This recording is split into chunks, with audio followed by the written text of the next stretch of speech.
नमस्कार सबैजनामा म फेरि आज नयाँ रेसिपी लिएर आएको छु। यहाँ चाहिँ मैले चामलको पिठो लिएको छु। यो चामलको पिठो चाहिँ हजुरले सजिलै भात भटिनीमा पाउन सक्नुहुन्छ।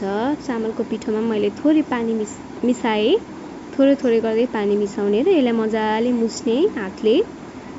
अनि हामीले पिठो मुसे जस्तो मुस्ने चाहिँ हैन यसलाई, तर अलिअलि ठिक्कको कन्सिस्टेन्सी हुनुपर्छ। अहिले हजुरले भिडियोमा देख्न सक्नुहुन्छ यसरी मुसिसेला।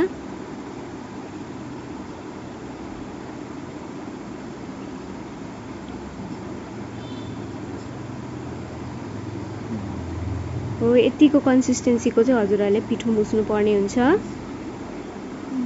पिठो मुसेर एकछिन राख्दिने 10-15 मिनेट। त्यसपछि एउटा कराई लिने, त्यहाँनेरि थोरै घिउ हाल्ने। घिउ तातेपछि हामीले अब अघि मुसेको पिठोलाई त्यहाँनेरि राख्दिने र सानो आगोमा यसलाई मजाले पकाउनु पर्छ। बिस्तारै चलाइ पकाउनु पर्छ। एकैचोटीमा पहिलोचोटीमा चलाउने हैन, मैले भिडियोमा पनि बिस्तारै चलाएको छु। त्यसरी चलाउनु पर्छ यसलाई।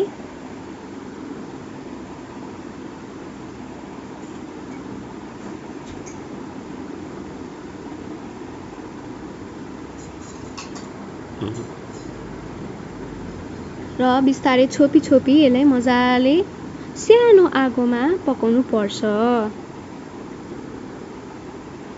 अनि बिस्तारै बीचमा निकाल्दै खोल्दै फुटाउँदै चलाउँदै पकाउने।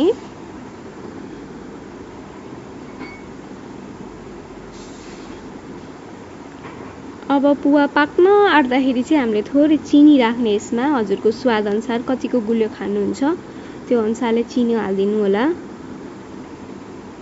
र मैले यहाँनेरि थोरै इलायची पाउडर पनि हालेको छु। हजुरहरूले त्यो स्किप पनि गर्न सक्नुहुन्छ, छ भने अरू पनि हाल्न सक्नुहुन्छ। फ्रुट्स एन्ड नट्स हाल्न सक्नुहुन्छ। मैले चाहिँ यो प्लेन पुवा पकाएको छु। यहाँ मैले थोरै स्याफ्रन पनि छरिदिएँ। अब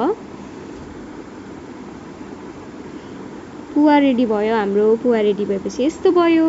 त्यसपछि हामीले यो खाजाको रूपमा बिहान चियासँग खायौं।